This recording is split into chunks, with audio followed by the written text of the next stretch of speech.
नमस्कार साथियों, मैं मनीष कुमार शर्मा स्वागत करता हूं आपका एक बार फिर यादविंद स्मार्ट क्लासेस पर, जिस पर आप मेरे साथ में यूपीएसआई 2025 के लिए जीके और जीएस की क्लासेस देख रहे हैं। आपको पता है जीके और जीएस की क्लासेस रोजाना 12:30 बजे होती है और 12:30 बजे होते होते आज आपका 47वां सेट है, यानी 47वां हम टेस्ट करने वाले हैं। इससे पहले हमने 46 टेस्ट किए हैं। अगर आप लोगों ने वो टेस्ट नहीं देखे हैं तो आप हमारी प्लेलिस्ट पे जाकर उन टेस्ट को देख सकते हैं। बाकी का मैं बता दूं कि जो साथी मेरे साथ में जुड़ रहे हैं उन लोगों को मैं बता दूं कि हमारे यहाँ पे अदर क्लासेस भी चलती हैं। आप हमारे साथ में रीजनिंग की क्लासेस से जुड़ सकते हैं। इसके बाद आप मेरे साथ में यानी आप यादविन सर के साथ में 11:30 बजे जुड़ सकते हैं। 12:30 बजे मेरे द्वारा आपको जी के जी एस पढ़ाया जाता है। 9 बजे आपकी क्लास हिंदी की होती है, लेकिन कल और आज आपकी क्लास हिंदी की नहीं होने वाली है क्योंकि सर की तबीयत थोड़ा सा खराब है, जिस वजह से ये क्लास आज नहीं हो पाएगी। ठीक है, तो आप मंडे तक का वेट करिएगा। थोड़ा सा कहते हैं ना, पेशेंस लेवल भी रखिएगा। जिससे क्या होगा, जिससे अगर कोई टीचर बीमार है तो आपके लिए वो जो मेहनत कर रहा है तो उसमें उसको सहयोग भी दिखना चाहिए और कोऑर्डिनेशन भी रहना चाहिए। तो टीचर स्टूडेंट का कोऑर्डिनेशन भी रहना चाहिए। ठीक है, अब मैं बात करूं कि आप लोग जो जुड़ रहे हैं भाई, जितने भी, हाँ भाई जान नमस्ते, चित्रांशी चौहान मॉर्निंग नहीं है, चित्रांशी चौहान आफ्टरनून हो चुका है। ब्राह्मण भाई जुड़ चुके हैं, स्मार्ट बॉय भी आ चुके हैं, राधे राधे भाई। आपको मैं बता दूं कि हम लोगों के द्वारा एक ऑफर निकाला गया है, वो आप लोगों के लिए बहुत फायदेमंद होने वाला है। तो ऑफर क्या चल रहा है, तो आप यहाँ पे देख पा रहे होगे कि ये जो बैच था वो 599 रुपए का था।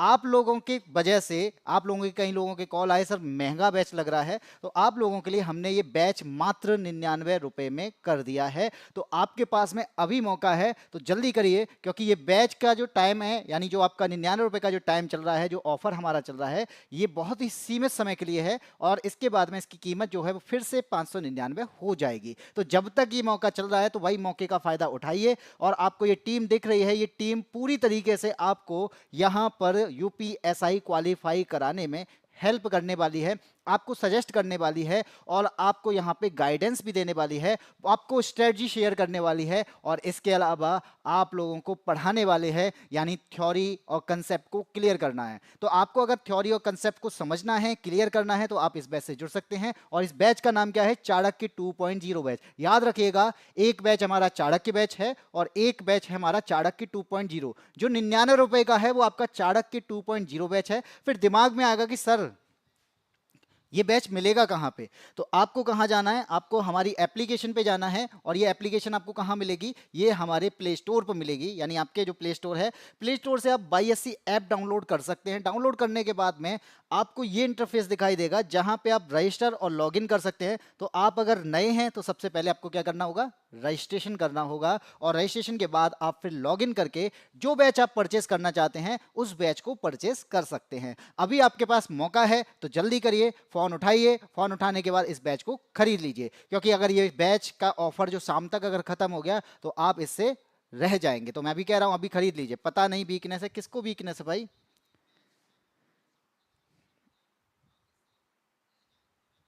कल क्लास क्यों नहीं हुई थी, हाँ जी, कल की हिंदी की क्लासेस नहीं हो पाई थी, थोड़ा सा दिक्कत आ रही थी। मैंने बताया ना कि उनकी तबीयत ठीक नहीं है कल। और आपकी जो क्लास होगी वो अब मंडे को होगी, आज भी नहीं हो पाएगी। ठीक है भाई।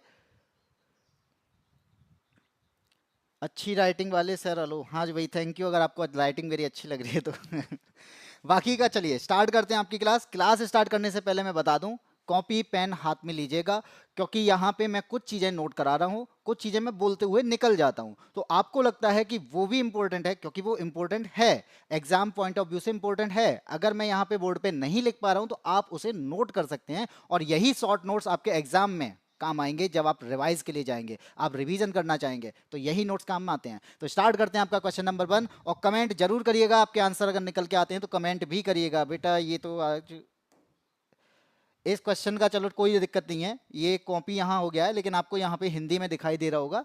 चलिए बात करते हैं पंचायती राज व्यवस्था की। पंचायती राज व्यवस्था का उद्घाटन किसके द्वारा किया गया था, तो यहाँ पे option number A Pandit Jawaharlal Nehru है। ये जो ऑप्शन आपको दिखाई दे रहा है ना, ये ऑप्शन नंबर बी है जो आपको यहाँ दिख रहा है, राजीव गांधी।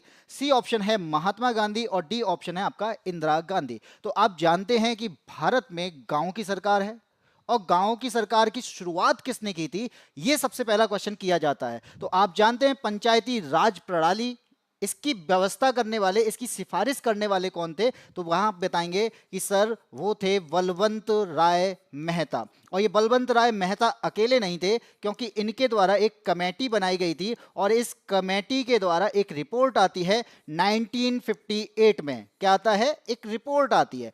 तो इस रिपोर्ट में क्या बताते हैं? तो ये रिपोर्ट में यही जो आपको दिखाई दे रहा है कि पंचायती राज व्यवस्था की त्रिस्तरीय प्रणाली को बताते हैं। क्या बताते हैं भाई? कि कहते हैं ना कि अगर जिला है तो जिला स्तर पर क्या होना चाहिए? जिला स्तर पर जिला परिषद होना चाहिए। अगर ब्लॉक है तो ब्लॉक स्तर पर पंचायत समिति का गठन होना चाहिए। और अगर यहाँ पे गांव है तो गांव स्तर पे क्या होना चाहिए? ग्राम पंचायत होनी चाहिए।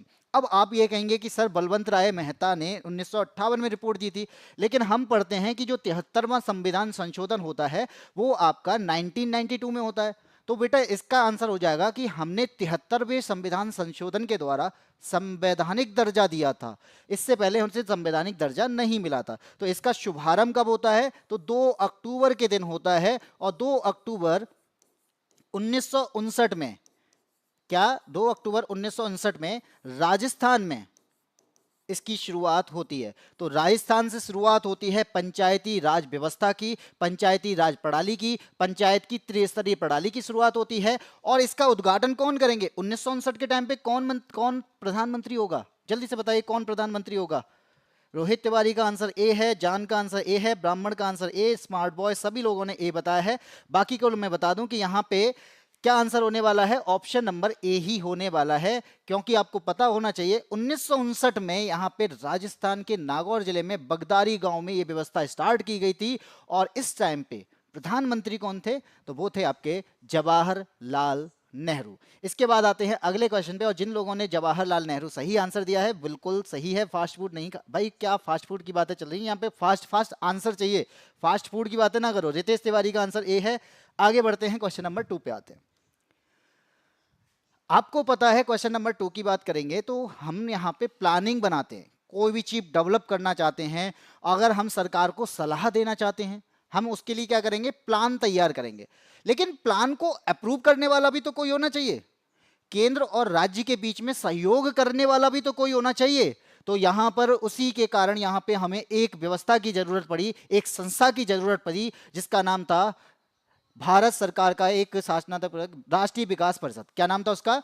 National development council. अब पूछा क्या जा रहा है कि भारत सरकार के एक शासनात्मक प्रस्ताव द्वारा राष्ट्रीय विकास परिषद की स्थापना किस वर्ष की गई थी? क्या बताएंगे किस वर्ष की गई थी? ब्राह्मण का आंसर है 52 और यहाँ पे जी का आंसर जी है। भैया जी का मुझे मतलब समझ में नहीं आया। ए बी सी डी 4 ही ऑप्शन है। रोहित तिवारी कह रहे हैं सी हो सकता है या फिर बी हो सकता है। और इसके अलावा जान का आंसर भाई आया ही नहीं है, अब आ चुका है, सी आंसर आ चुका है। स्मार्ट बॉय का आंसर सी है। तो सभी लोगों ने यहां पे बताया है ऑप्शन नंबर सी। तो बॉल को सही बता रहे हैं, ऑप्शन नंबर सी सही हो जाएगा। क्योंकि आपको पता है 1951 में हमने यहां पे योजना आयोग बनाया था। भाई क्यों बनाया था योजना आयोग? हम यहाँ पे क्या कर रहे थे? प्लान बनाते थे। और इसी वजह से क्या होता था, यहाँ पे 5 ईयर प्लान बनाए जाते थे। अब 5 ईयर्स प्लान बनाए जाएंगे, इसको अप्रूव करने वाली संस्था भी तो होनी चाहिए। हमने प्लान तैयार कर लिया, हमने प्लान तैयार करने के बाद अब इसे काम कौन करवाएगा? तो ये काम करवाने वाली संस्था है एनडीसी। तो ये कब बनी थी? इसके 1 साल बाद। और आपको पता होना चाहिए इसके जो चेयरमैन हैं, चेयरमैन कौन होते हैं? वो पीएम ही होते हैं। एनडीसी का चेयरपर्सन पीएम, योजना आयोग का चेयरपर्सन पीएम। लेकिन योजना आयोग खत्म हुआ तो इस जगह पे कौन आया? नीति आयोग। नीति आयोग का चेयरपर्सन पीएम। हाँ जी बिल्कुल भाई जी, आपका नाम जी है, लेकिन मैं कहूंगा कि आप अपना नाम बता दीजिए जिससे मुझे पता चले कि आप कौन पढ़ रहे हैं। क्यों मैं बार बार यहाँ पे जी कहूंगा? और जी फॉर जीनियस भी होता है, तो जी फॉर बहुत कुछ भी होता है। चलो आगे बढ़ते हैं। क्वेश्चन नंबर आता है 3rd। क्वेश्चन नंबर 3rd यहाँ पे क्या कहता है? हमसे बोला जाता है चौहान राजाओं की राजधानी के बारे में। तो चौहान राजाओं की राजधानी कौन सा शहर था जो बाद में मुगलों का सूबा मुख्यालय बना था? अब यहां पे कहेंगे चौहान राजा, आप सभी जानते होंगे सबसे फेमस राजा उसमें से पृथ्वीराज चौहान।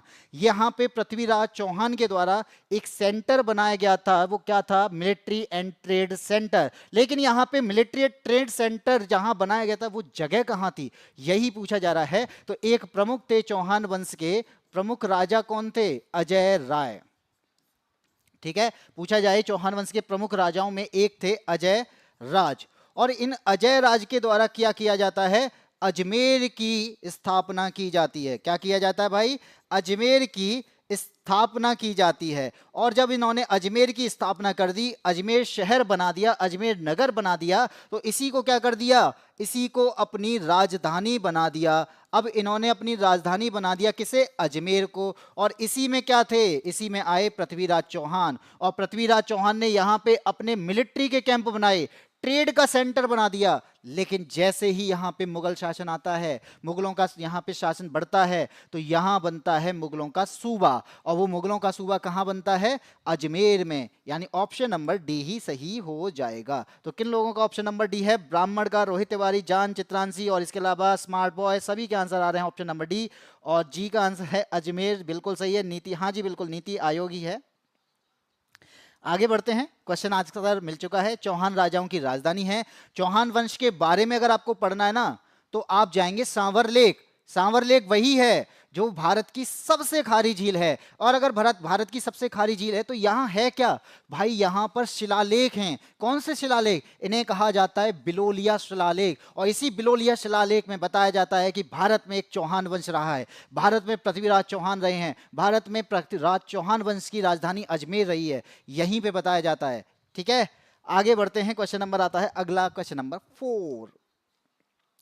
यहाँ पे आपको दिखाई दे रहे होंगे नरेंद्र मोदी हैं, और नरेंद्र मोदी यहाँ पे एक मंदिर में क्या कर रहे हैं, पूजा करते हुए दिखाई दे रहे हैं। तो ये मंदिर होगा कोई ना कोई, और ये मंदिर अगर है तो ये ऐसी जगह होगा जहां पर आप कहेंगे कि नरेंद्र मोदी एक प्रकार से स्ट्रेटेजिक लोकेशन के जरिए जा रहे हैं, या जहां से वो सांसद हो सकते हैं, भाई ऐसी जगह ज्यादा जाएंगे।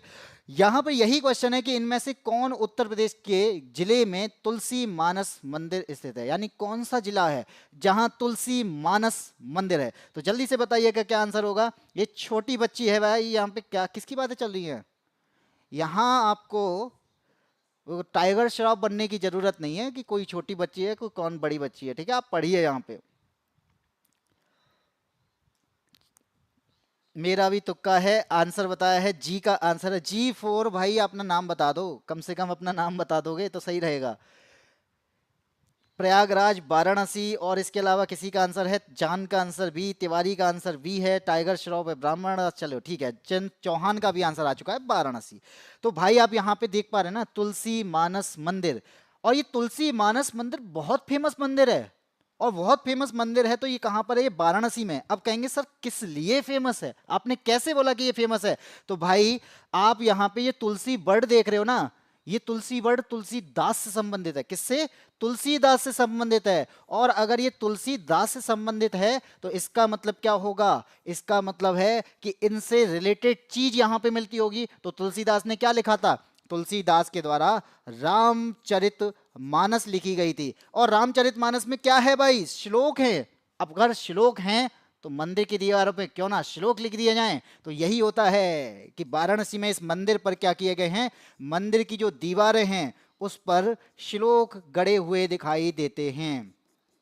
ठीक है, तो आपसे अगर पूछा जाए क्यों फेमस है, क्योंकि ये तुलसीदास के द्वारा जो लिखी गई थी चीजें, या जो श्लोक लिखे गए थे, वो श्लोक हमें इस मंदिर की दीवारों पर खुदे हुए दिखाई देते हैं, इसलिए फेमस है। लेकिन वाराणसी अभी न्यूज में रहा था, किस वजह से रहा था, विश्वनाथ मंदिर की वजह से। और ये काशी विश्वनाथ का मंदिर है, जहां पर आपको एक मस्जिद दिखती है जिसका नाम है ज्ञान वापी मस्जिद, जिसकी वजह से ये न्यूज में बना हुआ था। ये विश्वनाथ मंदिर वही विश्वनाथ मंदिर है जहां पर आप कह सकते हैं कि 12 ज्योतिर्लिंग में से एक ज्योतिर्लिंग आपका कहां मिलता है, बनारस में मिलता है। यहां पर वाराणसी की बात करेंगे तो ये वही वाराणसी है जहां पे आपको मणिकर्णिका घाट मिलता है। ये वही वाराणसी है जहां पर आपको सारनाथ दिखता है, जो कि एक बौद्ध स्थल भी है। तो याद रखिएगा कि वाराणसी कितना इंपॉर्टेंट है, यहां पर बहुत सारी चीजें आपको देखने को मिलती हैं। ये तो मैंने आपको बहुत छोटा पार्ट बनाया है, और आपको पता होना चाहिए गंगा के घाट सुधारे जा रहे हैं गंगा स्मार्ट सिटी योजना के तहत। और गंगा स्मार्ट सिटी योजना के तहत क्या होगा, घाटों का निर्माण होगा। और इसी वजह से वाराणसी में हम क्या लेके आए थे, कॉरिडोर बनाया था। तो वाराणसी कॉरिडोर भी इसी वजह से फेमस है। ठीक है,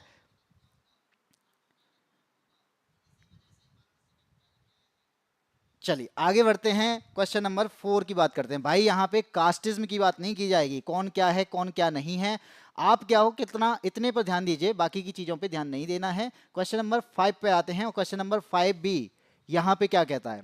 ये कहता है कि भारत का संविधान है, और अगर संविधान है तो कोई ना कोई अनुच्छेद होगा, कोई ना कोई आर्टिकल होगा। बिल्कुल, राष्ट्रपति के उनके कार्यों के संचालन में प्रधानमंत्री की अध्यक्षता में मंत्रिपरिषद के द्वारा सहायता और सलाह देने का प्रावधान किया गया है। इसका मतलब क्या है कि पीएम की तो अध्यक्षता रहेगी और मंत्रिपरिषद द्वारा राष्ट्रपति को सलाह दी जाएगी, यानी राष्ट्रपति यहां पे मंत्री परिषद की सलाह के बिना कोई कार्य नहीं कर सकता। और यहां पर इसका आर्टिकल हमारे पास में है, तो यहां पर पूछा क्या जा रहा है कि ऐसा कौन सा आर्टिकल है जिसमें कहा गया है कि पीएम की अध्यक्षता में मंत्री परिषद द्वारा राष्ट्रपति को कार्य का संचालन करने के लिए सलाह देने का प्रावधान किया जाता है, और इसकी काउंसिल की अध्यक्षता कौन करता है? वो पीएम ही करते हैं, प्राइम मिनिस्टर करते हैं। तो बताइए जल्दी से क्या आंसर होगा? रोहित ब्रो, क्या भैया देखो, रोजाना आप यहाँ लड़ाई बड़ाई मत करा करो। मैं यहाँ पे देखता हूँ कि आप रोजाना आते हो और लोग बस लड़ने पर लग जाते हो, और इस वजह से ना क्लास में जितने भी लोग जुड़ते हैं ना वो चले जाते हैं। वो इसी वजह से कि यहाँ तो आओ, ये बच्चे लड़ते रहते हैं। कल भी लड़ाई हुई थी, कल भी ब्लॉक करना पड़ा था, आज भी लड़ाई हो रही है, आज भी ब्लॉक करना पड़े, तो ये भी सही नहीं है। जो पढ़ना चाहता है तो उन्हें तो पढ़ने दीजिए भाई, ठीक है? तो यहाँ पर बस पढ़ाई पर ध्यान दीजिए, बाकी की और चीज़ों पर ध्यान नहीं देना है। क्वेश्चन नंबर इसकी बात करते हैं, तो आर्टिकल नंबर 74 है, और ये आर्टिकल नंबर 74 ही कहता है क्या कि प्रधानमंत्री की अध्यक्षता रहेगी, और इस अध्यक्षता किसकी रहेगी? मंत्रिपरिषद की, और मंत्रिपरिषद के द्वारा राष्ट्रपति को सलाह देने का प्रावधान किया जाता है। और यहां पर और आर्टिकल दिए गए, आर्टिकल नंबर 76 महान्यायवादी की बात करता है, आर्टिकल नंबर 72 राष्ट्रपति के द्वारा क्षमादान की शक्तियां प्रभावित कर यहाँ पे इनको प्रावधान देता है। आर्टिकल नंबर 78 प्रधानमंत्री के कर्तव्य क्या हैं, प्रधानमंत्री क्या क्या कर सकते हैं, प्रधानमंत्री को क्या क्या करना है, वो सारा आपको आर्टिकल नंबर 78 के अंदर मिलने वाला है। सर जरा इस बच्चे को समझाओ। भाई किसी भी बच्चे को मैं समझा नहीं सकता, क्योंकि मैं यहाँ पे रोजाना समझाने पे लगा रहता हूँ, और आप लोगों की वजह से जो बच्चा पढ़ना चाहता है वो भाग जाता है।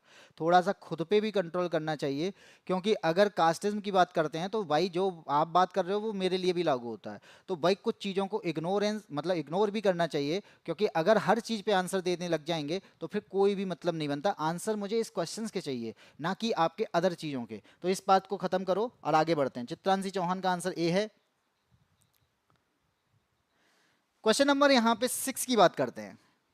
आपको पता है भारत में हाई कोर्ट है, और हाई कोर्ट है तो इसका उद्घाटन भी किया हो गया होगा, और इसका उद्घाटन हुआ होगा तो कहीं ना कहीं पे उद्घाटन हुआ होगा, और फिर इसके बाद में यहाँ से भी सीजेआई बनाए गए होंगे, यानी जज भी बनाना जरूरी है। तो पहले सीजेआई भी बने होंगे, और अभी प्रेजेंट में भी कोई ना कोई सीजेआई होंगे। तो चलिए सभी की बात करते हैं। तो अगर मैं यहाँ पे आपको इसका आंसर देना है, और मैं बताता हूं कि पहले सीजेआई कौन बने थे, पहले से चीफ जस्टिस ऑफ इंडिया कौन बने थे, तो उनका नाम था हरिलाल कानिया। क्या नाम था उनका? उनका नाम था हरिलाल जे कानिया। ये आपके पहले सीजेआई बनते हैं। लेकिन वर्तमान में कौन है? तो आप क्या कहेंगे सर? वर्तमान में 52वें नंबर के सीजेआई चल रहे हैं, और 52 में सीजेआई कौन है? तो आपका आंसर होगा सर BR गवई नाम है इनका, और यहां पर आपका आंसर निकल के आ जाएगा। लेकिन लेकिन लेकिन पूछा क्या गया है? गठन पूछा गया है। तो जब पहले सीजीआई कब बनाए गए होंगे? जब गठन हुआ होगा, जब यहाँ पे सर्वोच्च न्यायालय बनाया गया होगा। और यहाँ पर पूछा क्या जा रहा है? वही गठन पूछा गया है। तो जल्दी से बताइए सर्वोच्च न्यायालय का उद्घाटन कहाँ होता है, कब होता है? ए बताया है चित्रांशी चौहान ने, तिवारी का हीरालाल बताया है। अरे कोई कहीं मत जाओ, चुपचाप पढ़ो भाई, सब सही बात है। यहाँ पे बस पढ़ाई पर फोकस करो, पढ़ाई करो। और यहाँ पे BR गवई तिवारी का भी आंसर है, और जान का भी आंसर आ चुका है। ए जान ने बता दिया है न्यू दिल्ली, बिल्कुल सही है। ये 1952 में इसका गठन होता है, लेकिन कहां पर हेडक्वार्टर है, या फिर कहेंगे कहां बनाया गया था? तो आप कहेंगे सर सर्वोच्च न्यायालय जो है ना, ये न्यू दिल्ली में है। ठीक है, कहां पर है? नई दिल्ली में। चलिए आगे बात करते हैं क्वेश्चन नंबर 7 की।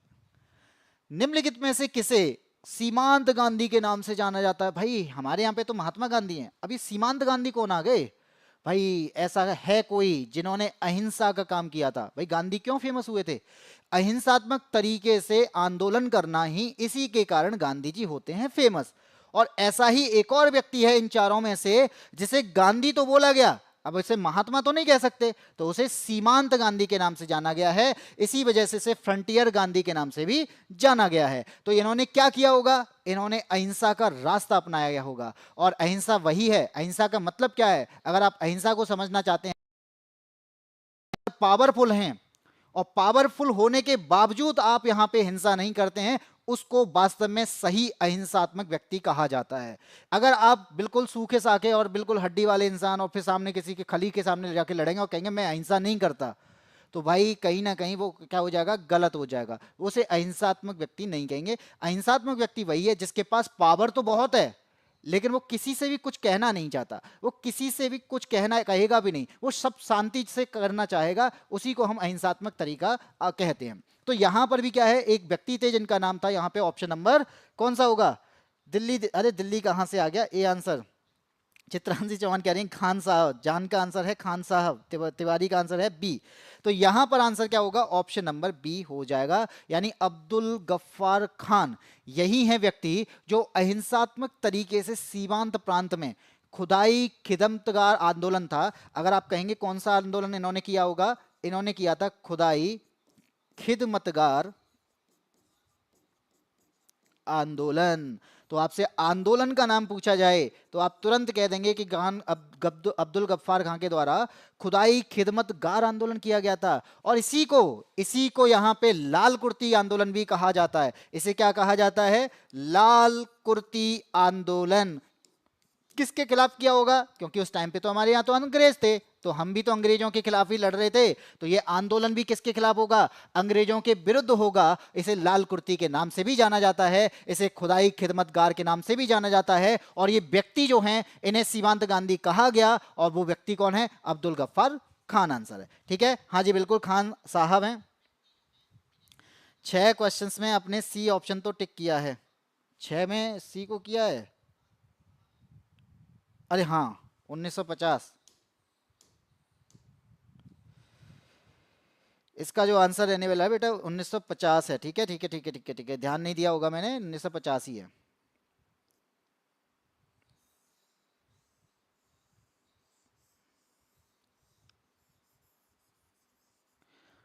1950 आंसर है, 1952 नहीं है। आगे बढ़ते हैं, क्वेश्चन नंबर 8 पर आते हैं।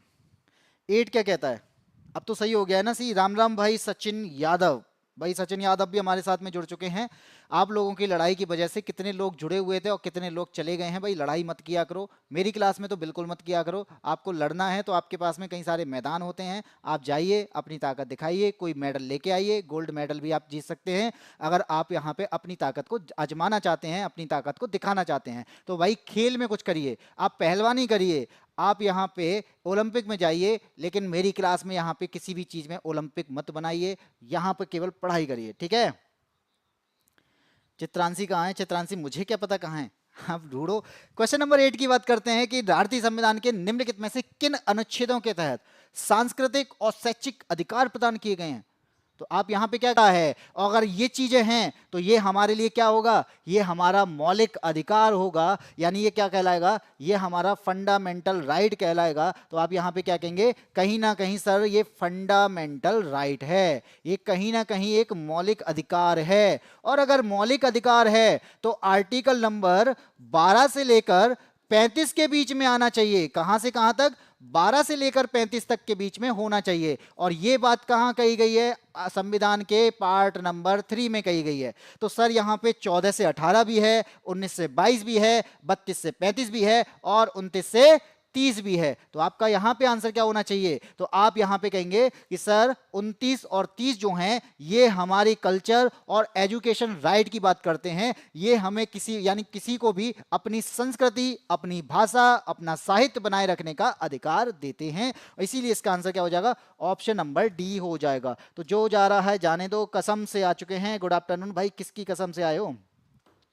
क्लास रुक गई क्या? नहीं रुकी है क्लास। कल तो बेटा मैं खुद नहीं आऊंगा, तुम 50 कैसे जोड़ोगे? किसको जोड़ोगे कल?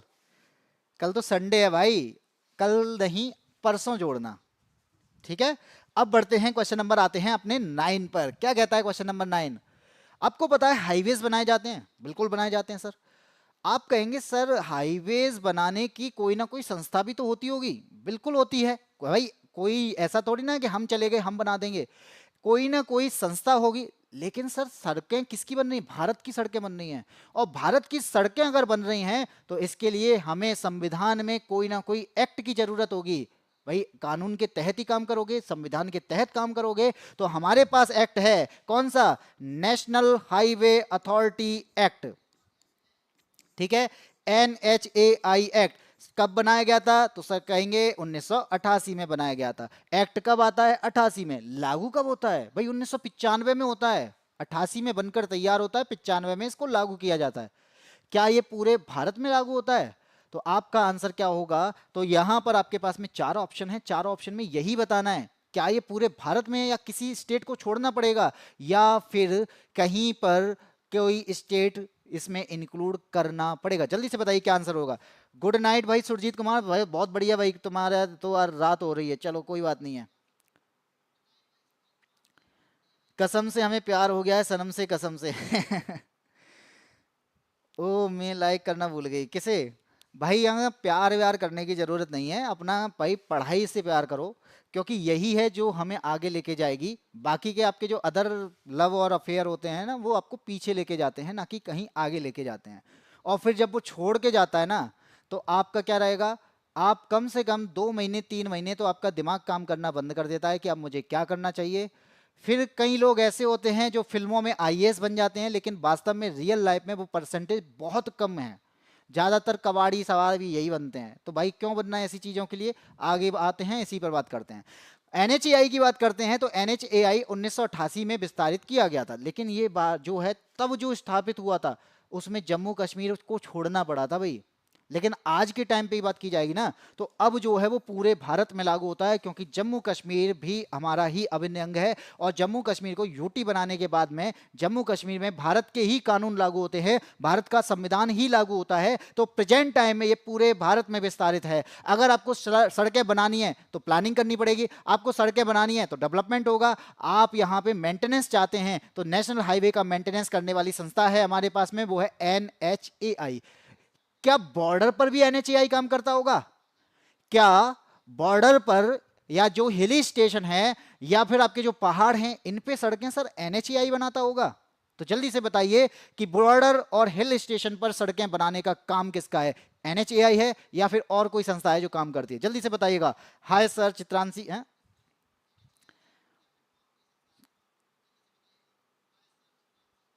ये गलत बात है सर, राइट इंसान लाइफ हो तो दोनों एक साथ कामयाब होते हैं। भाई राइट, एक चीज याद रखना कि जो खुद बामंगी हो, जो खुद लेफ्ट में रहती हो, वो राइट कैसे हो सकती है? इसका आंसर दीजिएगा। चलो सुरजीत ने आंसर दे दिया, बहुत सही आंसर दिया है कि आपका जो हिल स्टेशन है या फिर बॉर्डर एरियाज पे सड़क बनाने का काम करते हैं, तो बॉर्डर एरियाज में सड़कें बनाने का काम BRO करता है, बॉर्डर रोड ऑर्गेनाइजेशन करता है। और दोनों अलग अलग मंत्रालय के लिए काम करते हैं। ये जो काम करेगा ये करेगा गृह मंत्रालय के तहत, सॉरी, ये जो काम करेगा ये जो करेगा रोड मिनिस्ट्री के तहत। और रोड मिनिस्ट्री किस पर है? नितिन गडकरी पर। और ये किसके तहत काम करेगा? ये करेगा डिफेंस मिनिस्ट्री के तहत। और डिफेंस मिनिस्ट्री किस पर है? वो है आपके राजनाथ सिंह पर। तो आपके आंसर हो गए ऑप्शन नंबर ए। तो जल्दी से आगे बढ़ते हैं, क्वेश्चन नंबर आता है, सचिन यादव का भी आंसर आ चुका है, और कसम से कह रहे हैं सॉरी सर ए। हाँ जी बिल्कुल ए है, तुम्हारी सॉरी मान ली, क्योंकि कसम खा रहे हो भाई, हर चीज पे कसम खाओगे, मुझे बोलना पड़ेगा कसम, तो माना जाएगा। सामने देखो राइट पर्सन ही है। हाँ जी बिल्कुल, सामने देख लिया मैंने, मेरे सामने बिल्कुल राइट पर्सन है, और जिसका नाम है कैमरा। और कैमरा मेरे लिए अभी राइट पर्सन है, तभी तो आप लोगों से मिल पा रहा हूँ। आगे आता है आपका अगला क्वेश्चन। क्वेश्चन क्या कहता है? सर एनटीपीसी सीबीटी 1 क्लियर हो गया, बहुत ही अच्छी बात है सुरजीत कुमार, आपका एनटीपीसी सीबीटी 1 क्लियर हो गया है, कॉन्ग्रेचुलेशन।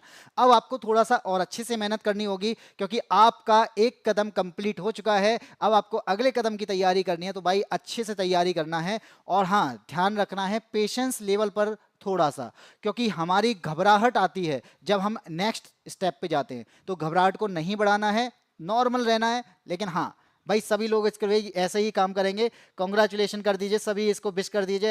ऐसे ही हमारे पास में जितने साथी जुड़ते जाएं वो भी ऐसे ही क्लियर करते जाएंगे।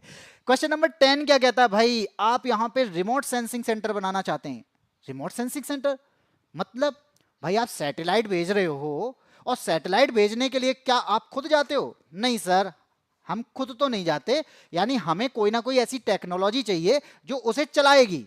कौन चलाएगा? रिमोट सेंसिंग के द्वारा रिमोट की सेंसिंग की जाएगी, यानी सेंसर से हम चलाएंगे। और इसीलिए क्या बनाया गया था, एक संस्था बनाएगी जिसे कहा गया NRSC, national remote sensing centre. और ये सेंटर किसके अंडर काम करेगा? तो आप कहेंगे सर ये जो सेंटर है ना, ये इसरो के तहत काम करता है।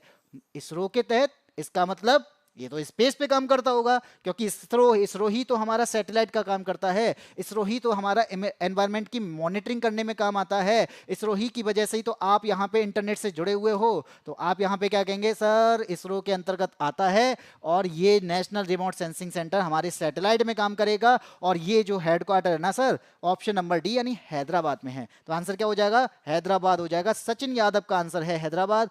और यहाँ पे जान का आंसर डी है। वॉन वीटा पियो, तैयारी जीत गई। हाँ जी भाई, ये सही है।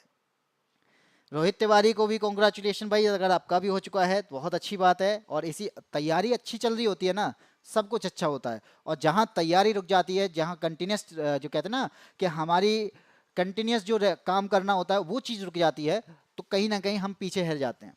ठीक है, तो पीछे नहीं रहना है, आगे बढ़ते हैं, आगे बढ़ते हैं। अगले क्वेश्चन पे आते हैं, क्वेश्चन नंबर 11 पे आते हैं। भाई आपको पता है पॉल्यूशन भारत में बहुत है। कहीं देखेंगे एयर पॉल्यूशन है, भाई हवाएं हमारी खराब हो चुकी हैं। कहते हैं कि हम अगर सिगरेट नहीं पी रहे हैं तब भी सिगरेट जैसी हवा ले रहे हैं। और इसके अलावा आप देखेंगे गंगा हमारी पॉल्यूटेड हो चुकी है।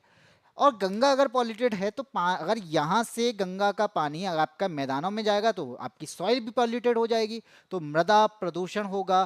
तो यहाँ पे बोला जा रहा है निम्नलिखित में से कौन सा मामला मृदा प्रदूषण से संबंधित है? तो ऐसा कोई एक मामला भी होगा, ऐसा कोई केस करना पड़ा होगा, क्योंकि हमारी मिट्टी के अंदर टॉक्सिक वेस्ट ज्यादा हो गया था। क्या हो गया था? मिट्टी के अंदर टॉक्सिक वेस्ट की मटेरियल ज्यादा मिल रहा था, तो इसकी वजह से हमें केस करना पड़ा था। और ये केस कौन सा था, यही आपसे पूछा जा रहा है कि इनमें से ऐसा कौन सा केस है जो यहां पर क्या कर रहा है, जो यहां पर मृदा प्रदूषण से संबंधित है, सॉइल पॉल्यूशन से संबंधित है। जानकर कांग्रेस। अच्छा हाँ जी, बिल्कुल सही है भाई, बिल्कुल ये बहुत सही है कि आप रोहित को भी कॉन्ग्रेचुलेशन बोल रहे हैं। सबको बोलना चाहिए जिसका हो जाए। ये यहीं से हमें क्या मिलता है? मोटिवेशन मिलता है कि हमारे साथ में जो बच्चे हैं वो कहीं ना कहीं सेलेक्ट भी हैं। ठीक है, और यही मोटिवेशन आपको आगे लेके जाता है।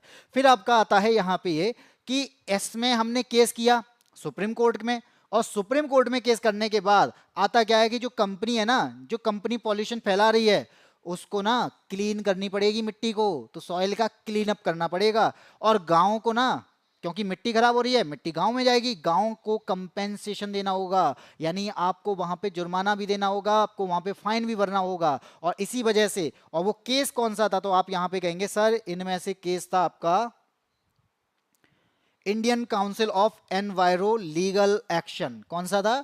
Indian council of enviro legal action versus union of India. Enviro मतलब एनवायरमेंट के लिए किया जा रहा है, और यहाँ पे हमारा मृदा जो है एनवायरमेंट का पार्ट है, तो टॉक्सिक वेस्ट आ रहे हैं तो केस करना पड़ेगा। और यहाँ पे हमें कंपेंसेशन भी मिलता है, और जो भी हमारे ग्रामवासी हैं, जो भी किसान हैं। आगे बढ़े हैं सर, ये हमारे गुरुदेव की कृपा से हुआ है, बसीम सर प्रयागराज। बहुत अच्छा है भाई, किसी भी की कृपा से होना। कोई भी पढ़ाई सिलेक्शन जरूरी होता है। इंपॉर्टेंट क्या होता है? हमारा गोल क्या है, हमें वो गोल पाना है, और हमें पढ़ा कौन रहा है, हम किससे पढ़ रहे हैं, कहाँ से पढ़ रहे हैं, ये हमारे लिए मैटर बाद में करता है। हमारा गोल अगर एक है तो हमारी जो हेल्प कर रहा है उसका नाम तो होना चाहिए। बिल्कुल भाई, वसीम को भी कॉन्ग्रेचुलेशन बनता है। सर आपकी जान है कौन? डी मेरा सही है, बस डी उल्टा बन गया। अच्छा हाँ, सही बात है। वो एग्जामिनर से भी कहते ना सर मेरे डी ऑप्शन था लेकिन आपने वो उल्टा कर दिया था, या मेरी तरफ से उल्टा लग गया था। कैसी बातें करते हो। आगे बढ़ते, क्वेश्चन नंबर आता है 12। क्या कहता है ये? भाई आपको बायोडाइवर्सिटी की बात करता है। अब बायोडाइवर्सिटी के लिए अगर हमें सुरक्षा की बात करनी है, उसको बचाना है, संरक्षण करना है, तो क्या करना पड़ेगा? हमें सब लोगों को इकट्ठा करना पड़ेगा। भाई करना पड़ेगा कि नहीं?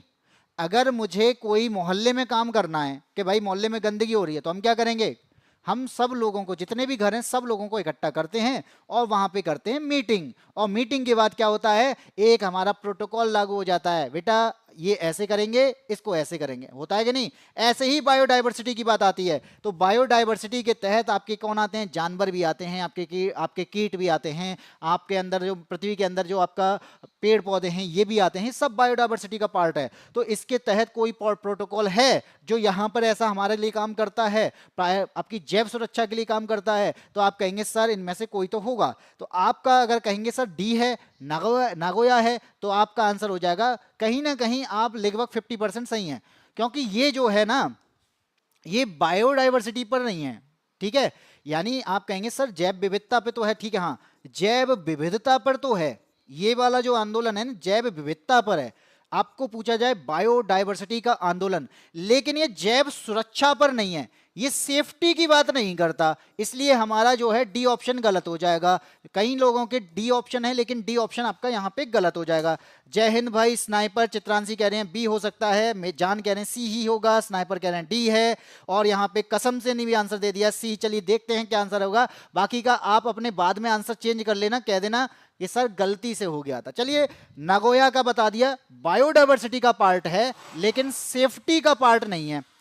जब हम यहाँ पे मॉन्ट्रियल की बात करते हैं, तो मॉन्ट्रियल जो है ना ये हमारी ओजोन लेयर से रक्षा करता है, यानी ओजोन लेयर के लिए हमारे पास में कोई कन्वेंशन हुआ था, वो आपका मॉन्ट्रियल था। जब हम यहाँ पे जलवायु परिवर्तन की बात करते हैं, क्लाइमेट के चेंज की बात करते हैं, तो क्लाइमेट चेंज हमारा किसके, क्योटो प्रोटोकॉल के तहत यहाँ पे कन्वेंशन होता है। लेकिन इनमें से एक है ऑप्शन नंबर सी, कौन सा, ऑप्शन नंबर सी, कार्टजेना प्रोटोकॉल। इसके अंदर क्या होता है, इसके अंदर रेगुलेशन किसके लिए आते हैं, हम यहाँ पे मूवमेंट करते हैं, लिविंग में जो हमारी मॉडिफाइड जो चीजें होती हैं, हम लिविंग ऑर्गेनिज्म को मॉडिफाई करते हैं, उनके लिए भी एक मूवमेंट यहाँ पे काम करता है। और जो हमारे ह्यूमन हैं उनको भी यहाँ पे सेफ्टी प्रदान करता है, हमारे पेड़ों की सुरक्षा के लिए काम करता है, जीवों की सुरक्षा के लिए काम करता है। इसलिए इसका आंसर क्या हो जाएगा, ऑप्शन नंबर सी हो जाएगा। कितनों लोगों का सी है, जान का आंसर सही है, बस हाँ कंफर्म सी होगा, बहुत बढ़िया। कितने कॉल हैं, चलो आगे बढ़ें। क्वेश्चन नंबर आता है आपका 13। अब ये इंपॉर्टेंट क्यों बनता है कि आज तक महिलाओं की अगर बात करेंगे तो हमारे पास में सीजेआई की बात, हम यहां पे बात करते हैं सीईसी की, किसकी, हम जब सीईसी की बात करते हैं तो कोई भी महिला चीफ इलेक्शन कमिश्नर नहीं रही है। लेकिन सर यहाँ पे महिला निर्वाचन आयुक्त क्या है, तो भाई यहां पर पूछा गया है इलेक्शन कमिश्नर, ये वर्ड दोनों अलग अलग हैं। जब आपसे पूछा जाए इलेक्शन कमिश्नर तो आपका आंसर क्या होगा, और जब आपसे पूछा जाए चीफ इलेक्शन कमिश्नर तो चीफ जो होगा वो आपका क्या है, एक प्रकार से अध्यक्ष माना जाएगा, यानी इन दोनों का भी चीफ। और आपको पता है चुनाव आयोग होता है, और चुनाव आयोग के अंदर 1+2 का कंसेप्ट चलता है। सर कहेंगे 1+2 क्या होता है, तो भाई 1 का मतलब होता है एक तो चीफ का मतलब क्या है कि 2 इलेक्शन कमिश्नर होंगे, एक चीफ इलेक्शन कमिश्नर और 2 इलेक्शन कमिश्नर। तो इनमें से एक है चीफ इलेक्शन कमिश्नर, नहीं बना है कोई भी महिला। लेकिन जब हम कहेंगे महिला निर्वाचन आयुक्त, इलेक्शन कमिश्नर जरूर बनी है, तो एक ही बनी है। तो जल्दी से बताइए कौन होगा। रामा देवी बताया है, जान ने, राधा नाम ने बताया ए, और इसके अलावा रोहित तिवारी कंफ्यूजन में हैं, कसम से कह रहे हैं सॉरी, और इसके अलावा किसी का आंसर नहीं आया है। तो बेटा सही बता रहे हो, जो लोग बीएस रामा देवी को बता रहे हैं वो बिल्कुल सही बता रहे हैं। ये पहली महिला निर्वाचन आयुक्त बनी थी, यही हैं। इनके बाद में कोई भी महिला जो है वो चीफ इलेक्शन कमिश्नर तक भी नहीं पहुंची है। तो आज तक कोई भी चीफ इलेक्शन कमिश्नर में महिला नहीं बनी है। आपने नाम तो बहुत सुने होंगे कि भारत की पहली महिला प्रधानमंत्री आप जानते होंगे, भारत की पहली महिला सीएम जानते होंगे, भारत की पहली महिला राज्यपाल जानते होंगे। लेकिन अगर आपसे मैं ये कहूं कि कोई भी महिला सीजेआई नहीं बनी है, तो आज मैं बताता हूं कि क्या किस पद पे आज तक कोई महिला नहीं बनी है, तो कहेंगे चीफ इलेक्शन कमिश्नर पे अब तक कोई महिला नहीं है। हम जब सीजेआई की बात करेंगे तो सीजेआई भी आज तक कोई महिला नहीं बनी है।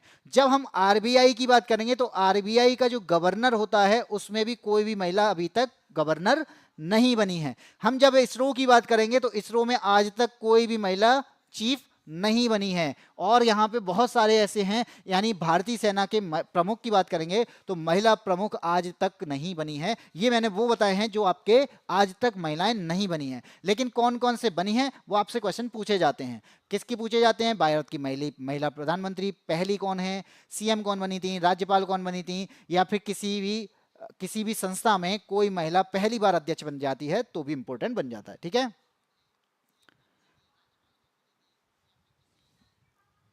चलिए आगे बढ़ते हैं। क्वेश्चन नंबर आता है आपका 14। आपको पता है कि हम क्या चाहते हैं? हम चाहते हैं ट्रांसपेरेंसी। क्या चाहते हैं हम? ट्रांसपेरेंसी। हम चाहते हैं कि कोई भी चीज की जाए, कोई भी एग्रीमेंट किया जाए, ट्रांसपेरेंसी जरूर होनी चाहिए जिससे आप भ्रष्टाचार की नींव ना रख सकें। तो यहां पर यही पूछा जा रहा है कि निम्नलिखित में से किस संगठन की सामान्य परिषद ने क्षेत्रीय व्यापार समझौता में पारदर्शिता स्थापित की थी? यानी यहां पे क्या किया गया था? रीजनल ट्रेड एग्रीमेंट किया गया था। किसके द्वारा? जनरल काउंसिल के द्वारा। किसकी जनरल काउंसिल? यही आपसे पूछा जा रहा है, किस संगठन के द्वारा जनरल काउंसिल होती है। और यहां पर एक एग्रीमेंट होता है जिसमें ट्रांसपेरेंसी की बात की जाती है। तो वो एग्रीमेंट कौन सा है? Regional trade agreement. तो जल्दी से आंसर बताइए, क्या आंसर होगा? सर की वाइफ भी कोई महिला नहीं बनी है तो क्या पुरुष बनेगा क्या? कैसी बातें कर रहे हो?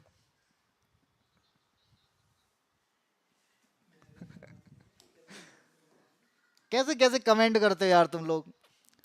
डब्ल्यू यहाँ पे जब मैं बात करता हूँ एक जनरल काउंसिल की, तो इसमें ट्रांसपेरेंसी के लिए एक ट्रेड एग्रीमेंट होता है। और वो कौन करता है? आप आंसर देंगे sir option number D answer सही होगा। वर्ल्ड ट्रेड ऑर्गेनाइजेशन है, WTO है, जिसकी स्थापना 1 जनवरी 1995 को होती है। इसका मुख्यालय जिनेवा में है। और ये देशों के मध्य, जितने भी देश हैं उनके मध्य व्यापार के नियम को क्या करता है? विनियमित करता है।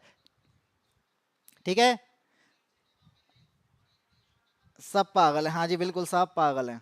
ठीक है, एक ही होशियार है, वो भी स्नाइपर। आगे बढ़ते हैं। क्वेश्चन नंबर आता है आपका 16। और ये 15 क्या कहता है आपसे? निम्नलिखित में से किस भारतीय राज्य में 1971 में पहली बार लोकायुक्त संस्थान की स्थापना की गई थी? अब जहां पे ट्रांसपेरेंसी की बात आ रही है तो वही करप्शन की बात कर रहे हैं। अगर कोई भी स्टेट गवर्नमेंट है, उसके अंदर में कोई ऑफिशियल आता है, कोई पब्लिक सर्वेंट्स है, ये पब्लिक सर्वेंट अगर भ्रष्टाचार करते हैं तो भ्रष्टाचार को रोकने के लिए यहां पर क्या है? एक संस्था है जिसका नाम है लोकायुक्त। तो ये लोकायुक्त संस्थान जो है, ये सबसे पहली बार कब स्थापित किए गए थे और कहां स्थापित किए गए थे, ये आपका क्वेश्चन है। तो यहां पे क्या है? जनता के हितों का प्रतिनिधित्व करना है, हमें ट्रांसपेरेंसी लानी है, हमें यहां पे भ्रष्टाचार को रोकना है, हमें कुप्रशासन को रोकना है, हमें स्टेट गवर्नमेंट के अंदर जितने भी मिनिस्टर हैं, ऑफिशियल्स हैं और पब्लिक सर्वेंट्स हैं, इनकी निगरानी करनी है, इनकी इन्वेस्टिगेशन करनी है। तो हमारे पास में कोई ना कोई ऐसा पद्धति तो होना चाहिए। तो वही पद है आपका लोकायुक्त। और ये लोकायुक्त सबसे पहले कहीं पर स्थापित किया गया था। तो कहां स्थापित किया गया था? आंसर आया है जाट सिद्धू मूसेवाला जिंदा हो चुके हैं और आंसर आ चुका है महाराष्ट्र। कसम से ने बताया सी, जान का सी, रोहित तिवारी सी। काजल नहीं बताना तो मना कर दो, बस बात खत्म। ठीक है, मना कर दिया, मैंने मना कर दिया, बात खत्म। ठीक है, करो बात खत्म। आता है इसका आंसर ऑप्शन नंबर सी, यानी सब लोग सही बता रहे हो, महाराष्ट्र इसका आंसर होने वाला है। लेकिन कब? तो आप कहेंगे सर 1971 का टाइम था और महाराष्ट्र में भ्रष्टाचार इतना बढ़ गया होगा तो महाराष्ट्र में हमें क्या लाना पड़ा? लोकायुक्त लाना पड़ा और जनता के हितों का प्रतिनिधित्व करना पड़ा, हमें ट्रांसपेरेंसी पे काम करना पड़ा, हमें करप्शन पे काम करना पड़ा, हमें कुप्रशासन को रोकना पड़ा। इसलिए हम यहाँ पे महाराष्ट्र में क्या लेके आए? हम लोकायुक्त लेके आए सबसे पहले। इसके बाद आता है अगला क्वेश्चन। क्वेश्चन नंबर आपका क्या कहता है? 16। मान लीजिए कोई गैस है, ठीक है, कहता है सद प्रक्रिया द्वारा गैस को किस में बदलना है? द्रव में बदलना है। एक प्रक्रिया है शीतलन की प्रक्रिया, इसमें हमें क्या करना है? कोई गैस है उसको क्या करना है? ठंडा करके लिक्विड में बदलना है। ये प्रक्रिया क्या कहलाती है? कोई गैस लिक्विड में बदल जाए तो उसे क्या कहते हैं? आगरा यूपी से हूं, बहुत बढ़िया, आगरा यूपी से हैं भाई चित्रांशी चौहान, बिल्कुल हमारे ही पड़ोसी हैं एक तरीके से। तो इसको घर की गली भी बता दो भाई। हाँ, कल कल ही घर पहुंच जाएगा अगर गली बता दी तो। फिर गाना गाते फिरेगा, तेरी गलियां तेरी गलियां। इसका आंसर दो भाई, कहाँ लगे पड़े हो? मैं पूछ रहा हूँ इसका। रोहित तिवारी का आंसर ए या सी? बेटा एक चीज याद रखना, हमारे पास में गैस जो है अगर द्रव में बदल रही है, गैस किस में कन्वर्ट हो रही है, द्रव में कन्वर्ट हो रही है, तो उसे कुछ कहा जाएगा। ऐसा ही होता है कि हमारे पास में ना कोई ठोस पदार्थ होते हैं और वो ठोस पदार्थ भी कभी द्रव में बदल जाएगा, उसे क्या कहा जाएगा। अगर यहाँ पे क्या होगा, कोई ठोस पदार्थ है ना, वो द्रव में ना बदलकर सीधे गैस में बदल जाए, तब उसे क्या कहा जाएगा। और इसके अलावा आपका आंसर है कि कोई द्रव को अगर मैं गैस में बदल दूं, क्या किसी द्रव को किसी ठोस में बदल दूं, तो उसे क्या कहा जाएगा। इस सब के आंसर आपको मिलने वाले हैं। तो सबसे पहला है, जब कोई द्रव है उसको हमने किस में बदला, ठोस में, यानी पानी है, पानी को बर्फ में बदल दिया, तो इसे क्या कहते हैं, इसे कहते हैं फ्रीजिंग, यानी हिमीकरण। क्या कहते हैं इसे, हिमीकरण कहते हैं। इसके बाद में आपको ठोस है, गैस में बदल गया। अरे ठोस गैस में कैसे बदल जाएगा भाई, कपूर देखा है, कपूर क्या होता है, सॉलिड पार्ट होता है, और सॉलिड पार्ट देखेंगे आप, तुरंत उसमें क्या होगा, अगर उसको आग के पास ले जाते हैं तुरंत क्या हो जाता है, गैस बन जाता है, खत्म हो जाता है। तो इसे क्या कहेंगे, तो आप ठोस को गैस में बदलने की प्रक्रिया को कहते हैं ऊर्ध्वपातन, सब्लिमेशन। ठीक है, दूसरा क्लियर हो गया। ठोस अगर द्रव में बदल जाए तो भाई ये तो सीधी जाता है, कोई बर्फ है अगर वो पिघल जाएगी तो उसे क्या कहेंगे, इसे कहेंगे गलनांक। और ये आपका क्या है, गैस अगर द्रव में बदलता है तो आप कहते हैं ना बादल बनने की प्रक्रिया। बादल बनने की प्रक्रिया क्या है, संघनन है। बादल बनने की प्रक्रिया क्या है, कंडेंसेशन है। यहां पर ही तो इसी वजह से गर्म हवाएं मिलती हैं, और गर्म हवाएं ऊपर उठती हैं, ठंडी होती हैं, और ठंडा होकर वो क्या बन जाती हैं, लिक्विड फॉर्म में आ जाती हैं, और लिक्विड फॉर्म में आ जाने के बाद क्या होता है, एक बादलों का निर्माण हो जाता है। इसी को कहते हैं क्या, कंडेंसेशन कहते हैं। ऑप्शन नंबर सी सही हो जाएगा। तो कितनों का सी है, चित्रांशी का गलत है, कसम से का सही है, और यहाँ पे स्नाइपर ने कोई आंसर नहीं दिया, स्नाइपर कसम से का आंसर डी है, गलत हो जाएगा। जान का आंसर सी सही है, और इसके अलावा किसी का भी आंसर सही नहीं है। लोगों की सोच गलत है, लोकेशन भेज देती हूँ। बात खत्म करो, आगे बढ़ो। क्वेश्चन नंबर आते हैं अगले पर, क्वेश्चन नंबर 17 पे। तो भाई बादलों का बनना क्या है, कंडेंसेशन है। बादलों का निर्माण कैसे होता है, कंडेंसेशन की प्रक्रिया से होता है। जब गर्म हवाएं ऊपर उठती हैं तो ठंडी हो जाती हैं, और ये ठंडा होना ही क्या कहलाता है, उनको लिक्विड में बदल देता है, इसलिए इसे कंडेंसेशन कहते हैं। आगे बढ़ते हैं, क्वेश्चन नंबर आता है 17। भाई 17 क्या कहता है, आपने देखा होगा कि हमारे देश में अनटचेबिलिटी की बात आती है, हम किसी को छूना पसंद नहीं करते थे, एक टाइम पे ऐसा होता था, माना जाता है। इसे कहा गया कि अस्पृश्यता।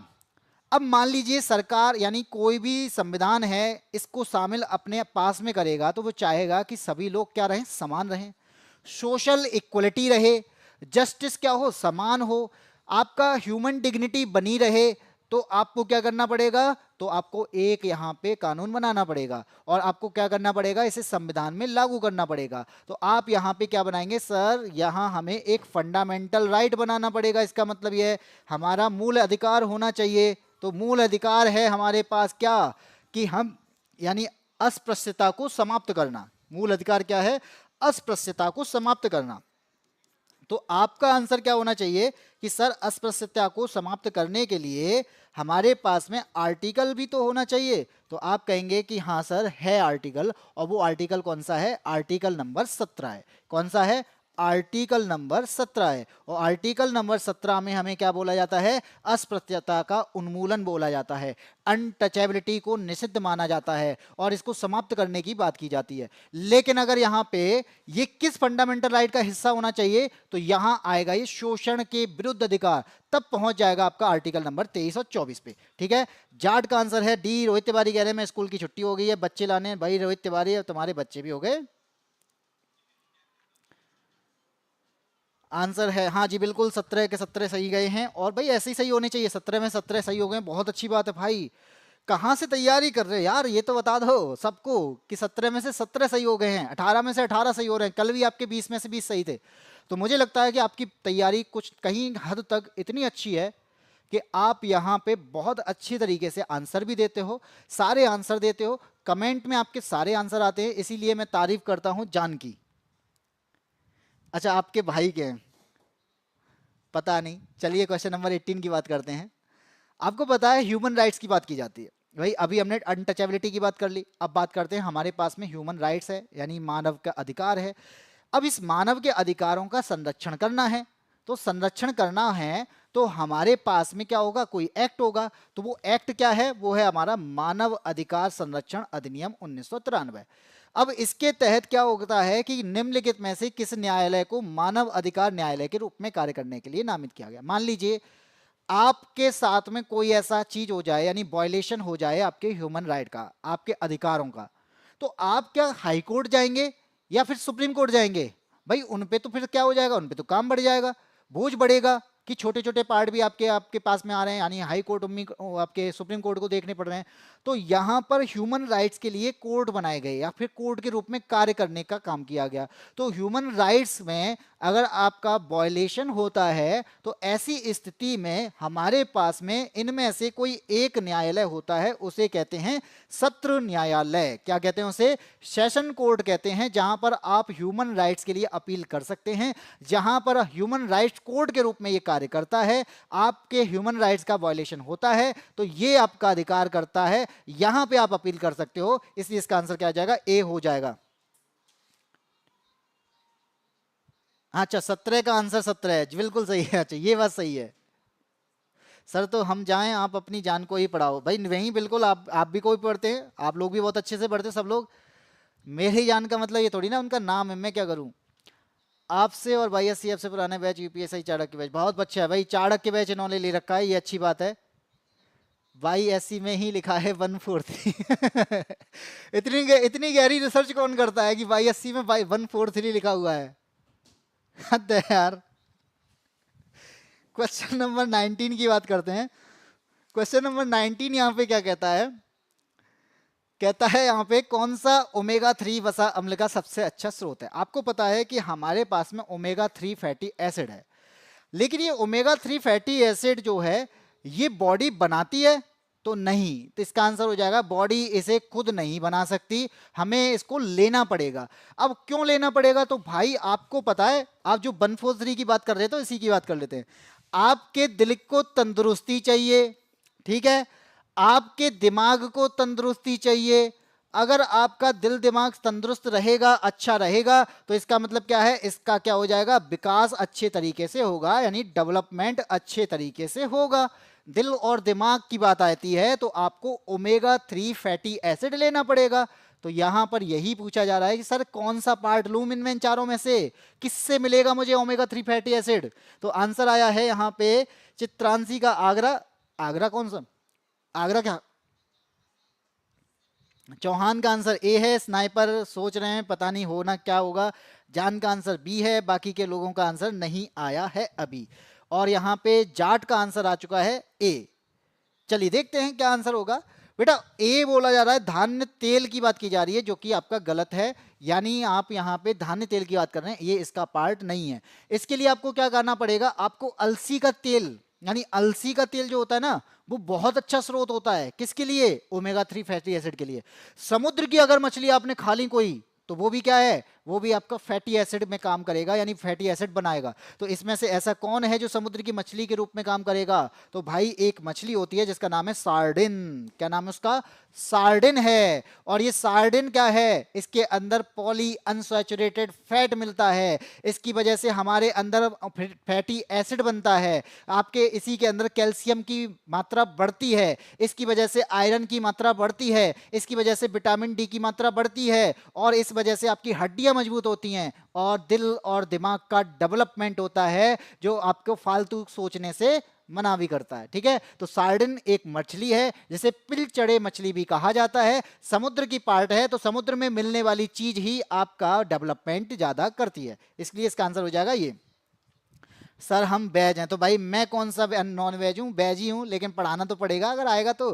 कैसी, हाँ जी अलोन, कौन अलोन। और आज का आपका आखिरी क्वेश्चन है क्वेश्चन नंबर 20। और ये क्वेश्चन नंबर 20 क्या कहता है, कहता है कारगिल समीक्षा की बात करता है। कारगिल समीक्षा क्यों करनी है, क्योंकि कारगिल युद्ध हुआ था। कारगिल युद्ध हुआ था कब, तो कहेंगे सर 1999 में होता है कारगिल युद्ध। तो कारगिल युद्ध होता है 1999 में। तो आपको ये मालूम होना चाहिए कि जब पाकिस्तान की सेना ने कारगिल पर कब्जा करने की कोशिश की थी, इसका मतलब है कि कहीं ना कहीं हम फेल हुए थे। यानी हम भले ही युद्ध जीते थे, लेकिन हम यहाँ पे सुरक्षा के मामले में हमसे क्या हो जाती है, चूक हो जाती है। तो वो सुरक्षा में चूक होना, इसके लिए क्या करना पड़ेगा, आपको समीक्षा करनी पड़ेगी। और ये समीक्षा यानी आपको रिव्यू करना पड़ेगा कि ऐसा करते हैं, हमें डिफेंस जो हमारा सिस्टम है, यानी जो हमारा डिफेंस का सिस्टम है, इसमें रिफॉर्म्स लाने पड़ेंगे। और क्या करना पड़ेगा, इसके अंदर हमें अपनी आर्म फोर्सेस के लिए मॉडर्न होना पड़ेगा, उनके लिए ऐसे हथियार लेने पड़ेंगे जिससे आगे भविष्य में ऐसी गलती ना हो। आपको अपने इंटेलिजेंस पर फोकस करना पड़ेगा, उनके साथ में कोऑर्डिनेशन बनाना पड़ेगा, आपको अपनी सिक्योरिटी को रिफॉर्म करना पड़ेगा, और पहले से तैयार रहना होगा कि कभी ऐसा भविष्य में युद्ध हो जाए अचानक, तब हम क्या करेंगे। तो आपको पहले से तैयार होना पड़ेगा। इसीलिए क्या किया गया था, इसीलिए ये कमेटी बैठी थी, इसीलिए यहां पे रिव्यू सिस्टम बना था। तो इसका आंसर क्या हो जाएगा, तो कहेंगे सर कारगिल युद्ध 1999 में हुआ था, हम जीते थे, इसे विजय दिवस के रूप में मनाया जाता है। लेकिन रिव्यू कमेटी कब बैठी थी, तो उसी साल बैठती है जब युद्ध होता है, उसी के बाद में। तो हम यहाँ पे पाकिस्तान को हरा देते हैं, और उसके बाद में क्या होता है, उसके बाद में हम अपना रिव्यू भी करते हैं कि हमने यहाँ पे क्या पाया है, हमने यहाँ पे क्या खोया है, हमें आगे क्या करना है, हमें किस पर ध्यान देना है, हमें किस चीज पर फोकस करना है, किस में हमें आधुनिक बनना पड़ेगा, हमें अपने इंटेलिजेंस के साथ में भी कोऑर्डिनेशन लेके चलना पड़ेगा। तो ये क्लास है, आज का आखिरी क्वेश्चन है, और आखिरी क्वेश्चन के साथ में आपको चीजें समझ में आई हैं। निखिल जुड़े हैं बिल्कुल क्लास के लास्ट में, बहुत जल्दी आ गए हो, परसों की क्लास के लिए आप बहुत जल्दी आ गए। Thank you. हाँ जी, मैं लग रहा हूँ, मुझे पता है। ठीक है, तो आखिरी क्वेश्चन आपका हो जाता है, थैंक यू कसम से। बाकी का आपको मैं बता दूं कि आपको पता होना चाहिए कि हमारे पास में क्लासेस जो होती हैं, अगर आप यहाँ पे क्वेश्चंस को पढ़ना चाहते हैं, क्वेश्चन सीरीज करना चाहते हैं, प्रैक्टिस करना चाहते हैं, तो आप रीजनिंग की क्लास में सुबह हमारे साथ में जुड़ सकते हैं। इसके बाद आप मैथ्स की क्लास के लिए यादविन सर से 11:30 बजे जुड़ सकते हैं, और फिर बाद में 11:30 के बाद 1 घंटे बाद यानी 12:30 बजे आप जीके जीएस के लिए मेरे साथ में जुड़ सकते हैं, और शाम को 9 बजे आप हिंदी की क्लासेस में जुड़ सकते हैं। लेकिन अगर आपको थ्योरी पढ़नी है, अगर आपको कंसेप्ट समझना है, आप जानना चाहते हैं कि क्या पढ़ना है, आप जानना चाहते हैं कि कितना पढ़ना है, तो वो सारी चीज़ों के लिए आपको एक स्ट्रेटजी बनानी पड़ेगी। और वो स्ट्रेटजी आपको कहाँ मिलने वाली है, तो भाई वो मिलने वाली है इस बैच में। और ये बैच का नाम क्या है, इस बैच का नाम है चाणक्य 2.0 बैच। और ये चाणक्य 2.0 बैच का प्रमोशन इतना क्यों, क्योंकि भाई आप लोगों के लिए इसकी जो बैच है, कीमत है जो 99 रुपए कर दी गई है, और इसकी बैच की कीमत कभी 599 हुआ करती थी, लेकिन अभी आपको ऑफर मिल रहा है, और इस ऑफर का फायदा उठाना है तो आप अभी जाइए, अभी एप्लीकेशन डाउनलोड करिए, और एप्लीकेशन डाउनलोड करने के बाद आप इस बैच को खरीद सकते हैं, क्योंकि ये मौका बार बार नहीं आता जिंदगी में। हर बार आप कहते ना, जिंदगी एक बार सबको मौका देती है, तो भाई यूपीएसआई बनना है तो आपको मौका मिल रहा है 99 रुपए में। तो 99 रुपए में आप बैच ले सकते हैं चाणक्य 2.0। कहां लेंगे, तो बाई एससी एप्लीकेशन से। बाई एससी एप्लीकेशन आप प्ले स्टोर से डाउनलोड करेंगे, लोगो जरूर देख लेना, ये हमारा लोगो है। फिर इसके बाद में रजिस्टर करेंगे, लॉगिन कर लेंगे, रजिस्टर के बाद लॉगिन करने के बाद आपको ये पार्ट जो है वो हमारा इस तरीके से दिखाई देगा। तो आप यहां से डायरेक्ट भी बैच ले सकते हैं, आप इस पेड कोर्सेज में जाके भी बैच ले सकते हैं। आप चाहते हैं कि सर हमें यहाँ पे टेस्ट सीरीज प्रोवाइड कराई जाए, तो टेस्ट सीरीज भी आपको प्रोवाइड कराई जाएगी, इसके साथ आपको पीडीएफ भी दी जाएंगी, इसके साथ आपको यहाँ पे टेस्ट भी कंप्लीट दिए जाएंगे। ठीक है, बहुत सारे पीडीएफ हैं जो आपको फ्री भी प्रोवाइड कराई जाएंगी। बाकी अगर आप चाहते हैं कि ये बैच हमें मिलेगा, मिलने के बाद दिखेगा कैसे, क्योंकि बहुत लोगों की शिकायत आती है कि सर दिखेगा कहाँ पे, तो आपको दिख रहा होगा होम बटन, होम बटन के पास में माई परचेस वाला बटन आपको दिखा है, यहाँ पे आपको टच करना है, और इसके बाद में आपको जो बैच आपने खरीदा है वो बैच आपको यहाँ पर दिखने लग जाएगा। व्यू कोर्स में जाके उस कोर्स को देख सकते हैं। बाकी यहाँ पे मुझे मौका कब मिलेगा सर, आपको मौका तब मिलेगा जब आप बैच को खरीदोगे। ठीक है, तो इसीलिए क्या करना है भाई, सबसे पहले आपको बैच खरीदना है। भाई 99 रुपए काफी, इतना बड़ा अमाउंट नहीं है। आप दिन में इतना तो गुटखा खा के थूक देते होगे। आप इतना अच्छा कैसे पढ़ाते हो, मुझे क्या पता, मैं बस पढ़ाता हूँ, आपको अच्छा लगता है। ये तो आपके अंदर टैलेंट है कि आपको अच्छा लगता है। सर की इंस्टाग्राम आईडी देना, मेरी कोई इंस्टाग्राम आईडी नहीं है। हाँ, हमारी इंस्टाग्राम आईडी आपको लेनी है तो यादविन स्मार्ट क्लासेस की हमारे पास में एक इंस्टाग्राम आईडी है, आप वहाँ पे जाके ज्वाइन हो सकते हैं। आपको अगर फेसबुक से जुड़ना है, आप अगर सोशल मीडिया की बात कर रहे हैं, तो हमारे यादविन स्मार्ट क्लासेस के फेसबुक चैनल से भी आप जुड़ सकते हैं। इसके अलावा आप हमारे टेलीग्राम से भी जुड़ सकते हैं, यादविन स्मार्ट क्लासेस का हमारा टेलीग्राम है। हमारी एप्लीकेशन भी डाउनलोड कर सकते हैं जो कि बाईएससी ऐप है, और आप हमारे यूट्यूब चैनल को भी डाउनलोड जुड़ सकते हैं, सब्सक्राइब कर सकते हैं यादवेंद्र स्मार्ट क्लासेस। तो सब कुछ यादवेंद्र स्मार्ट क्लासेस के नाम से है। तो आपको कर फेसबुक जाना है, इंस्टाग्राम जाना है, व्हाट्सएप जाना है, कॉल करना है, तो सब कुछ आपको यादवेंद्र स्मार्ट क्लासेस के नाम से मिलने वाला है।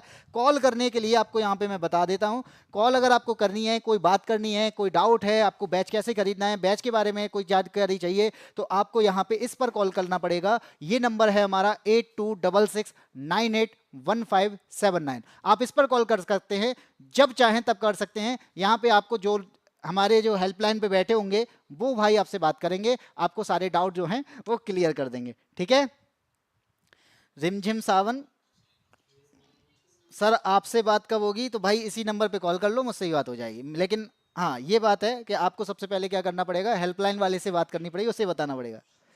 जो कपर सर यू आर बहुत अच्छा पढ़ाते हैं। यू आर क्या होता है? पहले आपको यू आर बोल रहे हैं, फिर थैंक यू चित्रांशी, आपको अच्छा लगता है, बाकी की जान को भी अच्छा लग रहा है और इसके अलावा जिन लोगों को भी अच्छा लग रहा है वो भाई सबसे पहले तो थैंक यू। उसके अलावा आप लोगों को शेयर भी करना है, और ये शेयर कर रहे हैं तो इसका मतलब है कि मैं अच्छा पढ़ा रहा हूँ। अगर शेयर नहीं कर रहे हैं तो इसका मतलब है कि बस आप झूठी तारीफ कर रहे हैं। तो सबसे पहले क्या करना है, शेयर करना है अगर आपको मुझे कॉम्प्लीमेंट देना है तो, ठीक है।